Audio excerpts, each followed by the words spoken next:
Olá, pessoal! Vamos continuar com o tema da nossa aula. A gente vai continuar falando sobre a evolução dos seres vivos, ok? Então, a primeira coisa que a gente vai discutir é como surgem as variações individuais. Como que um indivíduo ele é diferente do outro? O Darwin, na época, ele não tinha conhecimento de genética, a genética ainda não havia sido divulgada, não havia sido estudada, e ele morreu sem conseguir explicar por que os organismos, alguns são aptos e outros menos aptos, a ponto deles serem excluídos pela seleção natural.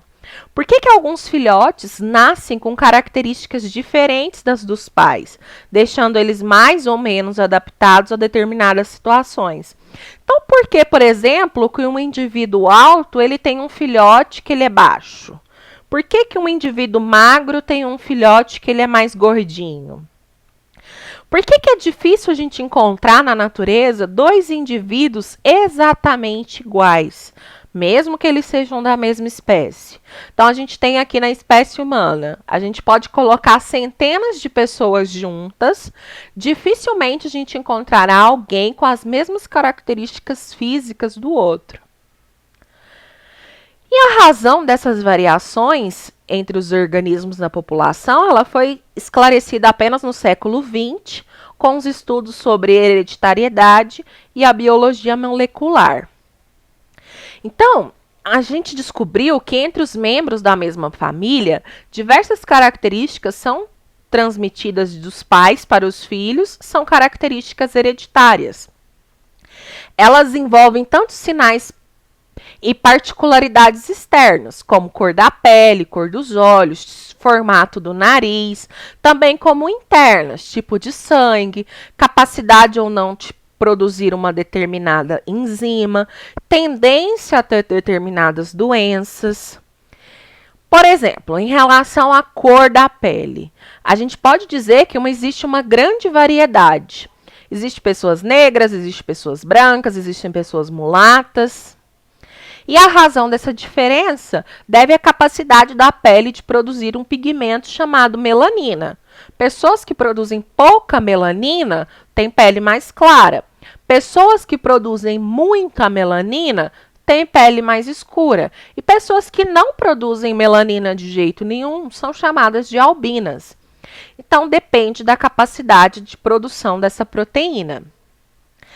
A cor da pele é uma característica hereditária, porque ela passa de pai para filho, através de informações genéticas contidas nos gametas, nas células reprodutoras. Então, todas as características que estão contidas nos gametas, espermatozoides e óvulos, elas vão ser repassadas aos descendentes, tá? E esse conjunto de informações é que determinam as características de um indivíduo. Por exemplo, os albinos, eles não produzem melanina, porque não fabrica a enzima que atua na síntese dessa substância. Essa informação ela é genética. Ele recebeu dos pais. Então, ambos os pais, tanto o pai quanto a mãe, eles tinham um gene que determinava um albinismo e por isso a criança nasceu albina. As pessoas que têm essa enzima fabricam a melanina normalmente e as que não têm, não fabricam. Outra coisa é que o nosso organismo, ele é influenciado pelo ambiente. Os seres vivos, eles são influenciados pelo ambiente. Então, por exemplo, uma pessoa de pele mais clara, se ela ficar exposta ao sol, ela vai produzir mais melanina e ela vai ficar com a pele mais escura, ou ela vai ter tendência a formar manchas. Isso acontece devido a um processo de adaptação que nos protege do efeito do sol. O bronzeamento ou aumento da produção de melanina é uma resposta que a nossa pele produz por causa da exposição do sol, porque esse pigmento eles filtram os raios solares. É por isso que as pessoas se bronzeiam, apresentam uma pele mais escura. Mas nem todas as pessoas elas vão se bronzear com a mesma intensidade. E o bronzeado ele não é permanente. Então, se eu fiquei exposta ao sol por um determinado período, eu vou ter produção de melanina. Se eu não me expor mais ao sol, eu vou cessar a produção dessa melanina e aos poucos a minha pele vai voltando à tonalidade original. Se eu ficar permanentemente exposta, se eu ficar exposta todos os dias, eu vou tendo uma produção cada vez maior de melanina, tá? Então, a gente pode afirmar que as nossas características, elas são influenciadas por fatores genéticos e também pela influência do ambiente, tá? Na reprodução assexuada, gente, os descendentes, eles são sempre iguais àquele que deu origem. Por exemplo, uma bactéria que se reproduz de forma assexuada, ela é geneticamente a bactéria aquela que deu origem.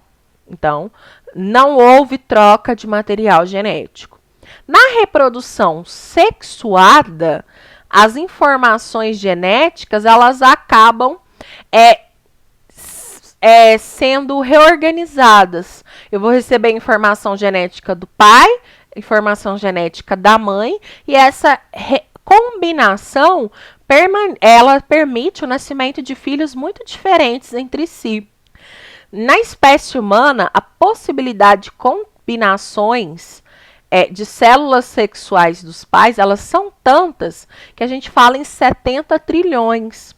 Então, é muito difícil um casal ter 2 filhos geneticamente iguais. É praticamente impossível.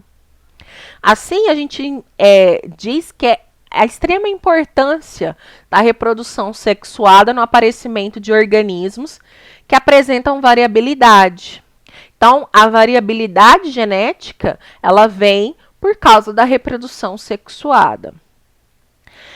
Na reprodução sexuada, ela acontece o quê? A fecundação o núcleo de 2 gametas, de um óvulo e de um espermatozoide, eles se unem para formar o zigoto.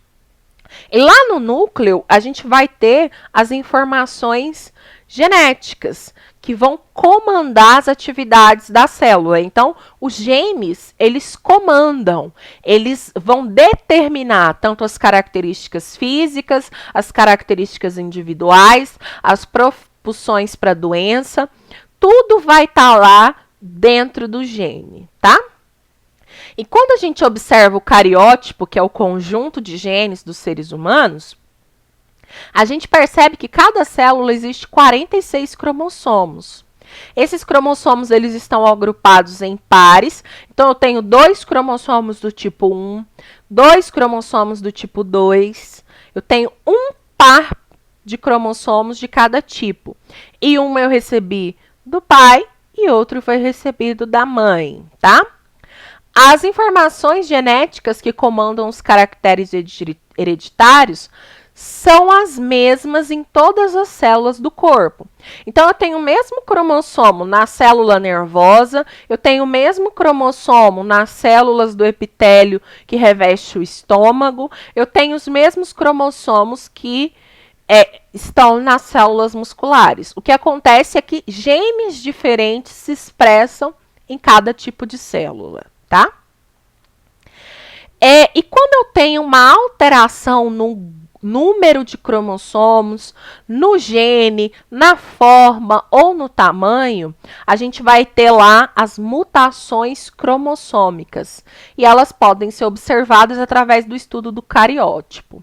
Essas mutações, elas podem ser responsáveis por diversas anomalias, ou seja, doenças, tanto no ser humano como em outros organismos. Quando um organismo que apresenta uma mutação, ele se reproduz, ela pode ser transmitida para os descendentes, tá?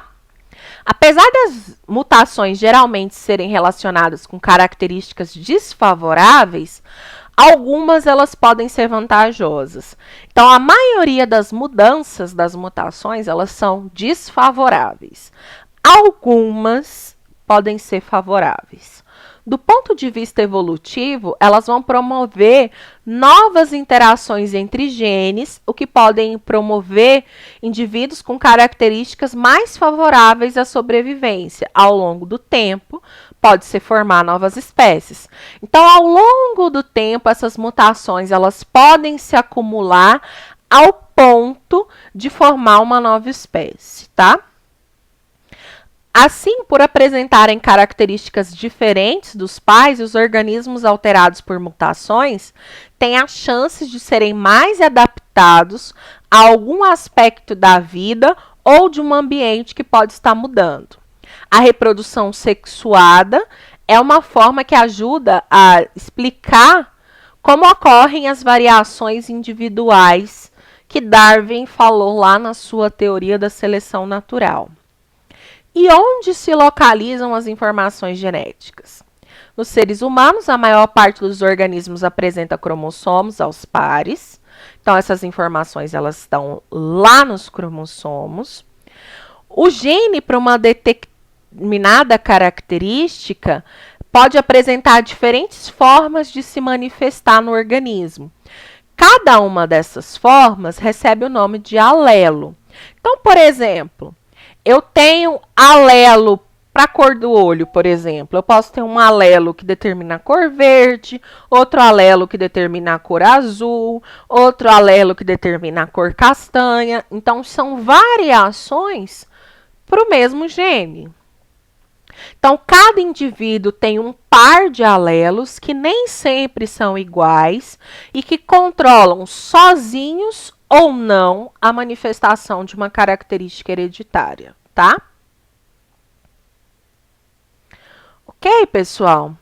Eu espero que tenha ficado claro. Se vocês tiverem alguma dúvida, pode perguntar lá no chat do Google Sala de Aula, e na próxima aula a gente fala mais sobre esse tema.